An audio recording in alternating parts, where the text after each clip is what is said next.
Par le nom d'Allah, le tout miséricordieux, le très miséricordieux. Il n'existe aucun homme ou femme,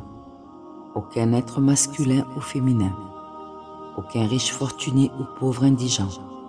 aucun misérable ruiné ou roi tout-puissant, aucune personne ignorante ou savante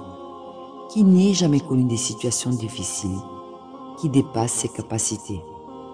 des conditions asphyxiantes qui surpassent son imagination,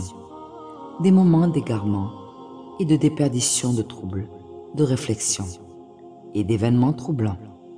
des moments de confusion embarrassante et de pensées obsédantes, sans que celui-ci ne se rende compte qu'il n'aurait jamais pu traverser aisément cette situation extrêmement difficile pour retrouver la paix et la quiétude, si Dieu Tout-Puissant ne l'avait assisté par sa miséricorde immense et si gloire et pureté à lui ne l'avaient accordé un encadrement permanent. Il se peut qu'un homme fort et solide se retrouve sans aucune énergie, qu'il soit abandonné par son peuple, que sa richesse ne puisse aucunement le servir et que sa famille ne lui vienne au secours et ne l'accueille non plus, mais que Dieu le Très-Haut ne l'abandonne guère et ne le délaisse, qu'il ne le laisse dans la solitude, qu'il ne l'abandonne dans sa tourmente et ne le livre à lui-même dans son isolement et sa perplexité, pour le simple fait qu'il ait crié en suppliant « Ô Allah !» Il se peut qu'un puissant chef de tribu soit renié par ses proches et désavoué par sa famille,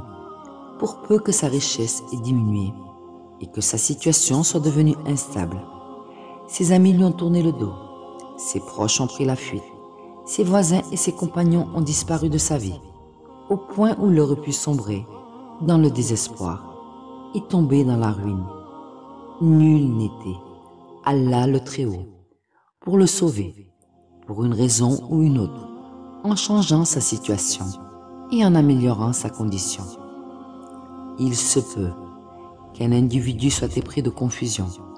au sujet de l'univers et ses secrets, de la vérité et des informations y afférentes, de la religion et sa présence, de l'existence et son sens véritable, de la vie et son secret, de l'au-delà et ses réalités, de la terre et sa nature, du ciel et son essence, et que cet individu demeure entre perplexité et réflexion, jusqu'à ce que Dieu le guide, de par sa lumière, vers sa lumière, et le fasse goûter la douceur et la splendeur de son action, en le conduisant vers ce qu'il recherche, en dissipant sa perplexité et sa précédente prédisposition,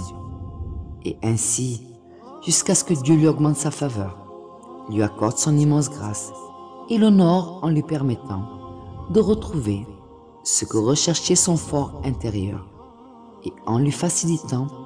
le chemin vers la quiétude de l'esprit, pour la simple raison qu'il ait eu à lever son visage vers le ciel pour dire « Ô Allah !» Par le temps, l'homme est certes en perdition, sauf ceux qui croient et accomplissent ses bonnes œuvres, s'enjoignent mutuellement la vérité et s'enjoignent mutuellement l'endurance.